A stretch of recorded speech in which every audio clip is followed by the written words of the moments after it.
Na verdade, infelizmente, as crianças negras ou pardas, como diz a justiça, ainda compõem a maioria das crianças disponíveis para adoção. Eu não sei se isso é reflexo de uma sociedade preconceituosa, se isso reflete um desejo, às vezes, até inconsciente das famílias que buscam crianças que tenham a mesma etnia que elas, então, pais brancos que busquem crianças brancas para que, de alguma forma, se pareçam com elas. Mas, para nós, na verdade, não havia essa restrição, né? A única restrição, digamos, que a gente fez foi que a gente queria um bebê de até 8 meses, né? Ou uma bebê. A gente não... E saudável, né? A gente não definiu sexo, a gente não definiu gênero, né? A gente não definiu etnia, a gente não definiu local de nascimento, porque a gente queria ter um filho ou uma filha. Então, para nós, não fazia nenhuma diferença se a criança que nós fôssemos adotar fosse branca, fosse parda, fosse negra, porque nós queríamos ter um filho e realizamos esse sonho, tendo o melhor dos filhos que nós poderíamos ter, independentemente de qualquer outra questão. Não, então, no nosso caso, a gente não queria, a gente tinha certeza que não queria bebê. Então, a nossa escolha foi a partir de 3 anos e até 7. Entre 3 e 7 anos. Depois não importava a etnia, a cor, sexo, raça, nada. Só a outra limitação que a gente tinha foi quando eles te perguntam se você aceita doença tratável e até que tipo de doença. A gente, sabendo das nossas limitações, a gente aceitou até uma doença tratável, que doença tratável pode ser, sei lá, asma, né? E foi nossa única limitação. E a gente sabendo que a gente não queria viver. E, bom, intimamente eu queria menina. Aí vieram 2. Aí no primeiro momento a gente queria só uma criança. Depois, no decorrer do processo e das aulas para ser pais, quando você vai participando daqueles papos, daquelas conversas, a gente acabou aceitando o irmão, né? E, bom, foi o caso. Aí vieram 2 irmãs de 6 e 7. Já aquela coisa, né? Que vai parir, vamos parir logo 2 vezes, porque depois você vai voltar, fazer todo o processo de novo, e aí nessa pira. Mas assim, a gente se espantou porque a gente descobriu que a nossa adoção era tardia, né? Sim. E a gente ficou muito espantado, porque era até 7 anos. Até 7 anos. E pra gente, imagina, 7 anos, jamais seria, né, uma adoção tardia. A gente, quando entra no mundo da adoção, tem coisas que a gente vai descobrir, né? A gente descobre que tem um orfanato, tem abrigo, né? Esse termo tardia, né? Essa adoção tardia, o que seria essa adoção tardia? A partir de que idade seria? A partir dos 4 anos. 4? Não, a partir de 4 anos já é uma adoção tardia. A criança está velha para ser adotada com 4 anos, né?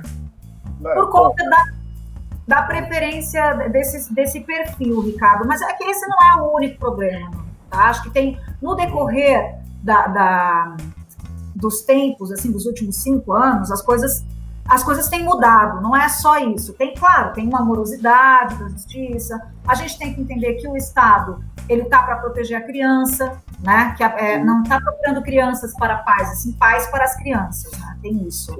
A gente tem que entender como é que isso funciona, né? O Estado trata de reintegrar as crianças às suas famílias biológicas, né? A gente ama as nossas filhas, a gente jamais gostaria que elas tivessem passado por um processo de destituição familiar, porque a gente não deseja isso a ninguém, né? Então as coisas a gente vai começando a compreender as coisas, né? Não é você chegar o momento da escolha de perfil, que tem gente que fala, isso é horrível, parece que você está escolhendo numa prateleira e tal. A gente teve um pouco dessa sensação também na coisa da escolha e tal, mas a gente também parou para pensar que não adianta você inventar coisas, sabe? Você tem que saber que pais a gente vai poder ser para essa criança. Sim. Eu vou poder exercer a parentalidade, nós dois, para uma criança com paralisia cerebral? Eu tenho condições emocionais, financeiras, de tempo, disponibilidade, né? Porque também existe aquela questão de que, por exemplo, se fosse num caso, né, de natureza biológica, né, não existe essa escolha. A adoção, ela traz um pouco mais dessa possibilidade, né? Então, as pessoas falam isso, exatamente isso que você falou, meio que se sentindo culpada, assim, meio numa vibe de autoflagelo. Não, se fosse biológico, realmente, não teria como escolher, mas não é biológico. E você tem que ser responsável. Acho que é uma questão de responsabilidade. Né? Inclusive, eu falo sobre isso sempre que sou chamada, e o Esteban, quando nós somos chamados para falar sobre a adoção, a gente fala muito sobre isso, sobre se preparar. Porque a gente entende que para ser pai e mãe, a gente precisa se preparar, a gente tem que estudar. E dependendo da especificidade de uma adoção, você tem que estudar para adoção, você tem que se preparar, estudar o dobro. E a adoção interracial, o triplo. Muito mais, porque ainda inclui a etnia, né? Exatamente. Esse é um assunto que a gente vai abordar bastante aqui hoje, né? Porque o canal ele foi criado não só para falar de racismo, mas para falar de assuntos diversos, né? E a adoção, ela também tem a ver com o racismo, né? Existem pontes entre essas duas linhas de pensamento e de linhas de condução que tem muito a ver, né? No caso da interracialidade das famílias que se criaram, né? Tem tudo isso a ver. Desculpa, eu te cortei até, Milena. Mas é exatamente isso que você está falando. Você vai entrar depois, mas é que a gente percebe no curso que a gente faz, que é um curso, gente, que é um curso a gente nem deu tempo de ver a bibliografia, a gente já tinha 2 filhas. Foi bem assim. Mas é um curso... Você disse que o caminhão que atropelou, né? Não deu... Foi, gente. Rapidão. Mas, assim, a gente... É um pouquinho que tem. E daí a gente é ingênua, naif, a gente acha que no mundo da adoção as coisas são menos romantizadas, que as pessoas... Mentira, tá? É mentira. É tudo igual. A maternidade romantizada, a coisa é tudo igual. É a coisa de religião que mistura, que também não é um problema, desde que não machuque ninguém, né? E, então, a gente acha que tem que ter um módulo nesse cursinho, que é muito pouco ainda, para adotantes que sabem que, né, não tem essa preferência de etnia. Deveria ter um módulo de adoção interracial nesses cursos, sabe? Porque às vezes eu acho... Olha... se a pessoa não está disposta a se preparar, é melhor não estar apto para uma adoção interracial, não colocar. Muita gente que confunde, tem gente que confunde adoção com caridade, né? Esteban e eu, agora a gente é legal, a gente é super gente boa, a gente é o máximo, né, baby? Né? Porque as pessoas, elas romantizam tudo, então tem gente que acha que a gente virou boa gente depois da adoção. Tudo mentira. A gente continua sendo que a gente sempre foi. Mas elas confundem tudo isso. Daí elas vão ampliando o perfil para ir para a fila andar mais rápido, para ter um filho logo, sei lá quais são as motivações que as pessoas têm para ser pais na vida, né? Cada um tem a sua, mas isso faz com que a gente tenha um índice muito alto de devolução de crianças, que é uma palavra que é horrível de usar. Mas se o seu perfil não está de acordo com o que você consegue dar conta, é inevitável que isso aconteça. Se você não está preparado, é inevitável que isso aconteça. Então, eu sempre defendo que as pessoas tentem se preparar o máximo possível, né? A gente já tinha uma predisposição para... Eu já perguntava isso no curso, sobre interracialidade, sobre idade, já sabia que era idade escolar, perguntava se tinha exemplos de como que as pessoas fazem para lidar, né? E, infelizmente, eu só fui descobrir algo que a Marília provavelmente vai entrar, o conceito de branquitude há pouco tempo, entende? Eu sou de Florianópolis, a gente tem ali a Lia Weiner Schuckmann, que é daqui, que é uma mulher incrível. Eu tenho acompanhado ela nas redes, eu tenho seguido. Eu só fui descobrir que é uma mulher que ela conhece um monte de amigo meu, a gente tem um monte de amigo em comum, eu já devo ter conversado com ela, devo ter bebido do lado dela. Mas o que ela fala sobre a branquitude, não, os pais brancos, quando tá crianças pretas, pelo amor de Deus, a gente precisa se tratar antes, cara. Com certeza. E eu queria até escutar, dando um link nisso que você disse agora, eu queria até escutar do Emerson e da Marília o que eles acham sobre esse assunto. Né, sobre essa interracialidade da família de vocês, né? O que vocês acham sobre isso? Não, na verdade, assim, a gente caiu e voltou, tá, gente? Então a gente perdeu alguma... Mas a gente não se machucou, tá tudo bem, a gente não se machucou. A gente tinha uma ideia de ser uma criança até 3 anos, né? E a gente preencheu a ficha para Gêmeos, porque o meu olhar para Gêmeos no mundo não era o olhar que eu tenho hoje, eu não via Gêmeos no mundo, né? E aí fomos, né, ganhamos aí, fomos premiados com um casal de Gêmeos. E tudo isso que vocês têm trazido, essa questão da branquitude e tudo mais, pra gente a questão da raça nunca foi, né, um problema. A gente não fez essa escolha no perfil por criança branca ou criança negra, ou parda, né? Eu evito usar, né, o pardismo como uma, né, para mim são crianças negras de tons de pele diferentes, né? E aí entramos numa outra discussão que não vem ao caso agora do colorismo. Essa vai longe. Outra discussão. Faremos um vídeo sobre isso, quem sabe não, uma live sobre isso também, por que não? Muito legal. E aí a gente sabe, né, assim, qual é a realidade das casas de acolhimento, né, qual é a realidade da adoção. Então, pra gente nunca foi uma questão. E eu me achava uma pessoa super desconstruída, então eu falei assim, vou saber lidar com isso, né, imagina, vai ser super tranquilo. E aí, com 4 meses que eles estavam com a gente, eu tive uma vivência... um racismo explícito, né? Numa pracinha que eu tava com eles, e ali eu percebi que eu não sabia lidar com aquilo, né? E eu tive uma experiência semana passada também, e eu tive a mesma sensação que eu tive na pracinha e que eu tive na loja do shopping. Então, assim, a partir dali que eu saí daquela praça, eu voltei para casa e comecei a estudar. Então, eu já estudo branquitude vai fazer 5 anos, eu acho, 4 anos, assim. E estudo mesmo. Então, assim, eu tô sempre lendo, tô sempre estudando, porque a gente, apesar de não se achar racista e tudo mais, porque também como que a gente entende o racismo, né? As pessoas acham... Não, desculpa, eu te cortei. A gente até vai falar a respeito de branquitude e negritude com vocês, né? Vou fazer a gente volta mais para trás, mais para o final e tudo mais, mas é muito importante saber que aqui a gente tem casais que têm a consciência de raça, né? Antes de tudo, né?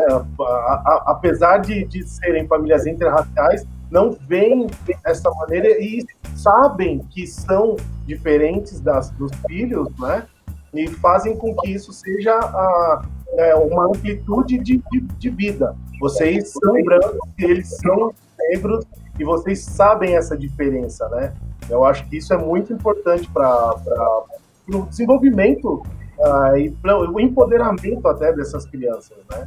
É a identidade saudável, né? É o que as pessoas chamam de desenvolvimento da identidade positivada, né? Isso. Mas eu trabalho muito na perspectiva da identidade saudável, né? Porque o que é positivo também? Então, assim, eu tenho pensado muito nessa questão da identidade positivada, mas na perspectiva da identidade saudável, né? Uhum. E eu só passei a me entender como mulher branca a partir dessa nossa relação mesmo, né? E de entender essas questões da branquitude, enfim, de todo esse processo que a gente vive hoje, né? Com certeza, e está tão em evidência também, né?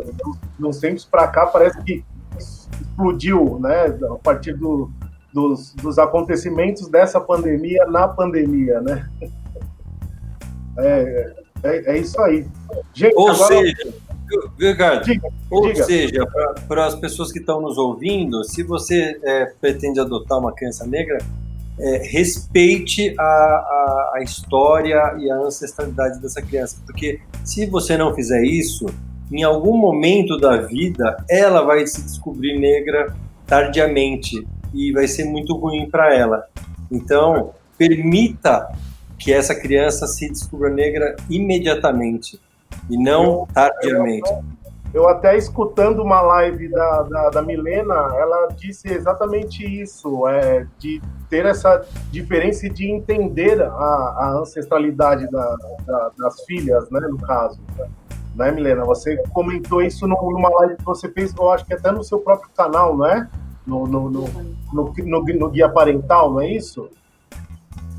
Isso, o canal não é meu, mas eu participo, tem um programa chamado Contem Cria, que é um programa quinzenal, são 6 mães que falam sobre assuntos relacionados à maternidade de uma forma desromantizada, né? Ei, Milena, você que nem pensou em ser mãe, já tá até no canal, hein? Veja bem. Quando a gente entra, né? A gente já vai de pé, assim, né? Mas porque é complexo. A coisa. Primeiro que eu já fico irritada com o negócio da romantização da adoção. Né? Tudo é bonito, tudo é legal.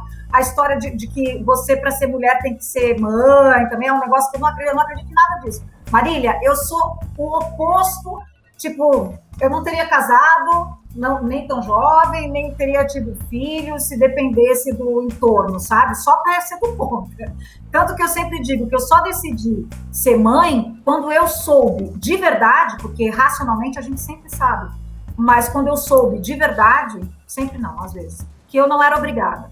Quando eu entendi de fato que eu não era obrigada a ser mãe, aí eu decidi que eu ia ser mãe. E daí decidimos a maneira que seria, né? Mas sim, a gente, desde que as meninas chegaram com 6 e 7 anos, elas já chegaram exibidas, já chegaram desse jeito delas, e a gente também é assim, acho que as crianças e as famílias, quando dá esse bom match, é bem o que é para ser mesmo, né? Então. A gente é assim, nosso jeitão. E as coisas, né, não é porque eu sou mãe que eu vou mudar, então tem coisas que a gente, às vezes eu me sinto completamente inadequada, muitas vezes, mas eu corro atrás do que eu acho, do que a gente acha bacana. Então, isso, a ancestralidade, o respeito à ancestralidade, o respeito à história delas, as crianças não chegam, você não dá um reset na criança, ainda mais com 6 anos. Né? Então, ninguém nunca falou mal de família biológica, inclusive a gente fala, não existe mais, não vai deixar de existir nunca. Né? É uma parte da sua história, daqui para frente ela é com a gente, mas é uma parte da sua história. E a coisa de eu tenho 2 meninas pretas, entende? Eu tenho 2 meninas pretas, a gente tem muita responsabilidade com isso, né? A gente pensa, é só pensar. Ricardo. Desculpa, amigo. Diga. Eu quero só falar uma coisa disso que a Mi tá falando, dar um depoimento meu mesmo como uma criança que foi adotada, enfim. Quando eu era pequena, eu sempre que assistia um filme que tinha algum tipo de cultura, eu falava assim, será que eu sou dessa cultura? Será que eu sou? Então eu ficava sempre tentando me ver em algum lugar.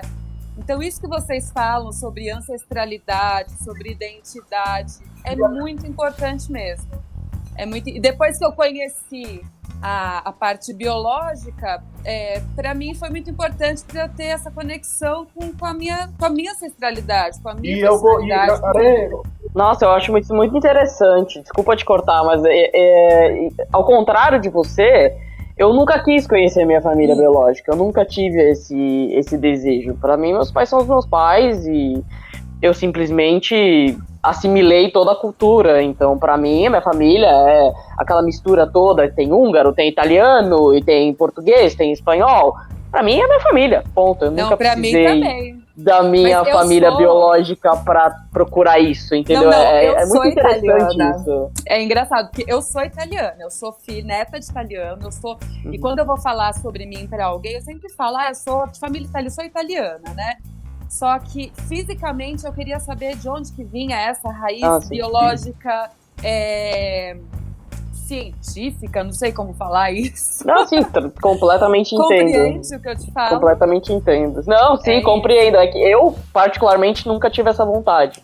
Tanto que eu fui criada por pais brancos e a questão de ser diferente, cor diferente, não tive nunca nenhum problema, eu nunca sofri nenhum tipo de racismo por causa disso. Então, eu acho muito interessante isso que vocês estão comentando, né, acho que isso é um pouco mais novo até, né, dos pais estarem um pouco mais preocupados, né, com a identidade da criança, por serem diferentes. Isso nunca aconteceu comigo, entendeu? Não sei se naquela época, talvez, mas eu simplesmente fui criado, eu e minha irmã fomos criados igual, ela é branca, loira, olho verde, a gente é completamente diferente, a gente foi criado do mesmo jeito, nunca entrou na questão, essa coisa da pele, não sei, nunca tive esse problema. Você nunca se sentiu deslocada ou sentiu algum tipo de preconceito? Não, nunca.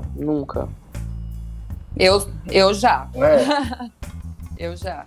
Eu tenho uma família, todo mundo tem o olho muito claro, a pele muito, muito, muito clara. E assim, nunca senti preconceito da minha família em relação a eu não ser igual a eles, assim, geneticamente. Mas eu já, quando mais nova, tá, gente? Eu, quando mais nova, tinha vezes no Natal que eu parava, eu me lembro muito bem, e eu olhava eles assim, e eu sentia um vazio.